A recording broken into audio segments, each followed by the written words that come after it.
glance, it might look like a motorcycle rally or ride in honor of someone, but this is actually a protest, one held last week in the South American nation of Peru, and the problem is a complicated one.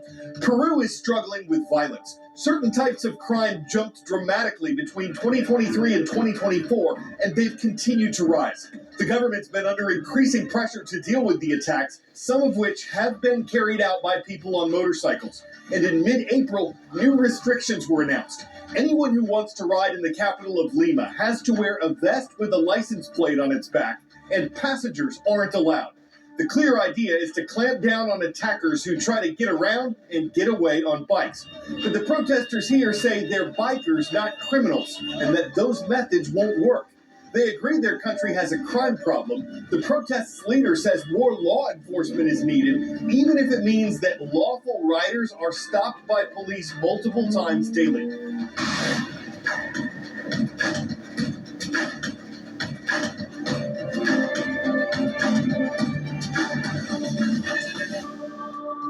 We have a truly international show today on The World from A to Z. I'm Carl Azuz. Wherever you're watching from, welcome. In the Middle Eastern nation of Iran, confusion, concerns, and questions are in the air following a major explosion on the nation's southern coast. It happened at a port on Saturday. Video of the scene indicated it started with a fire that spread to containers filled with chemicals, which then blew up. Dozens of people were killed, and as many as 1,000 were reportedly injured in the blast. Iranian officials were expecting to have the flames extinguished by Sunday night. But what kind of material could cause such a tremendous explosion? An Iranian news agency run by the government says it was hazardous goods and chemical materials. It did not say what kinds of chemicals. Some experts say it's possible a blast like this could be caused by fertilizer, but a private maritime security firm says it was solid fuel used for missiles, an explosive material that hadn't been handled properly. International media say shipments of this fuel had been in the area in recent months, and the Associated Press reported that Iran would have wanted missile fuel to replenish what it used when it fired rockets into Israel last year. However, an Iranian military official called the missile fuel reports baseless, saying no such material was held at the port. Officials from his country did not suggest the explosion was caused by some sort of attack, but they did acknowledge there had been, quote, attempted sabotage in the past. Why does this matter? Partly because the explosion happened at a sensitive time. Officials from Iran and the United States were meeting in another country on Saturday for negotiations centered on Iran's controversial nuclear program. A final send-off for Pope Francis. More than 250,000 people descended on St. Peter's Square to pay their respects for the pontiff, according to the Vatican. The funeral began Saturday with an elaborate set of rituals at the square, where Francis made his public appearance for Easter just 6 days earlier. Among those in attendance were delegations from over 130 nations, including the United States, as President Donald Trump and First Lady Melania paid their respects. The cardinal delivering the homily described him as a pope among the people. Thousands of people gathered outside the Vatican while Francis's body was taken over the river Tiber to be buried in a tomb in Rome's Basilica de Santa Maria Maggiore. The 88-year-old beloved pontiff will be the first pope in over a century to be buried outside the Vatican in a modest burial. In Rome, I'm Ivan Rodriguez reporting. Word and knowledge. An American historical figure named Henry McCarty is better known by what other name? Hank Williams, Mickey Mantle, Herman Melville, Billy the Kid. Good luck. Having been born in the mid-1800s and died in 1881, the person who also went by William H. Bonney Jr. was none other than Billy the Kid.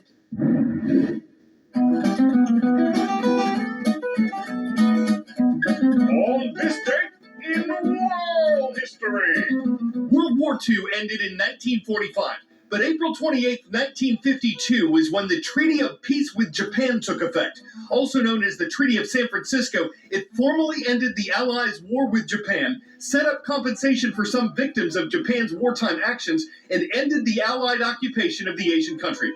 Billy the Kid's infamous legend grew on April 28, 1881, when the Wild West outlaw made his last escape from jail. He killed 2 deputies as he fled from the facility in New Mexico, where he'd been locked up for killing a sheriff. but another sheriff named Pat Garrett caught up with and killed Billy the Kid a few months later. And what was probably history's most famous mutiny took place on this date in 1789. After visiting Tahiti, some sailors aboard Britain's HMS Bounty rebelled against Captain William Bligh. He and those who still supported him were set adrift, sailed thousands of miles in a small boat, and some survived and returned to England. Most of the mutineers who tried to resettle in the South Pacific were captured or killed, though some of their descendants survive today on Pitcairn Island. History isn't only in textbooks, it's all around you. At Educational Travel Adventures, we take students beyond the classroom and out into the world. Your adventure starts here. How are you? Good. Good. An unlikely friendship between a senior state trooper and a scrub tech. It all started one August morning in 2022 after Abby Jo Rutledge saw Alabama State Trooper J.T. Brown in her rearview mirror on Highway 78. So I hit her with my radar just like that. Rutledge was just 20 years old at the time.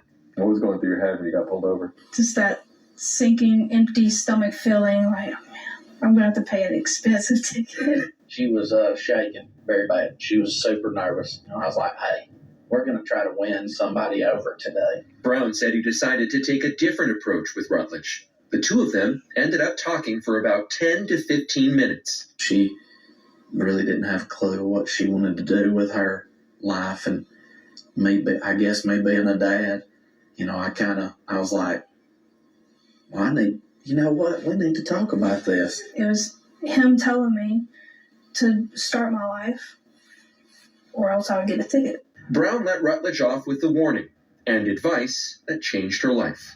Promise me you'll go to scrub or nursing school and slow down and I won't give you a ticket. Within hours of being pulled over, you're making the decision to change your life. As soon as I got to where I was going, I called my mother and I said, I need your help to get me in this program. The traffic stop was serendipitous. Rutledge's mom taught Trooper Brown when he was studying to be a surgical tech himself years earlier. Had no clue that her mother was one of my instructors because me and her mother obviously didn't talk about that. Last year, they were both there to see Rutledge graduate from the surgical technology program in Jasper. When you saw him there show up at your graduation, what did you feel? It was just pure joy and relief, really. I started crying immediately. Rutledge now works as a surgical technician at the University of Alabama Birmingham Hospital. If it wasn't for him, I wouldn't be here.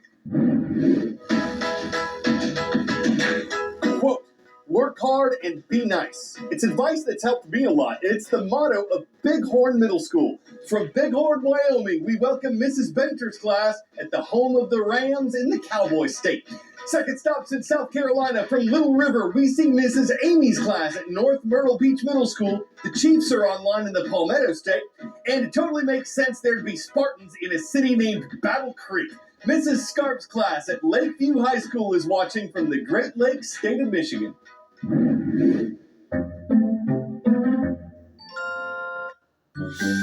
If you happen to spot a freaky 10-foot bird traversing the English countryside recently, don't worry, it wasn't some mutant feathered freak of nature. It was just Matt Trevelyan, an intrepid do-gooder doing some good in a great big bird costume. Trevelyan, a former puppet maker, works for the Nidderdale National Landscape, a national park-like protected area in northern England. Trevelyan handcrafted this ornate costume, measuring 10 feet from tip to tail feather, to look exactly like the Eurasian curlew, an iconic and threatened UK wading bird. The cumbersome getup may seem a silly sight, but it was far from bird-brained. Over 3 days, Trevelyan walked 53 total miles using the head-turning curlew costume to raise awareness of the threatened species, spreading the word on the bird, and a pair of charity sites where people can donate and take action to help protect this dwindling species. Bet a lot of folks were tweeting about that, if you know what I'm saying. And if some creeped out kids wanted to take flight, that's nothing next to what cats were thinking. Even on Sesame Street, one look at that big bird is enough to keep them from kidding, stop their mocking, silence their warbling, and seek the first cheap bus ticket out of Birdland, because those with claws to commit assault and birdery would be ready to fly the coop. I'm Carl Azus for the world from A to Z. Always good to have you watching. You are the best part of what we do.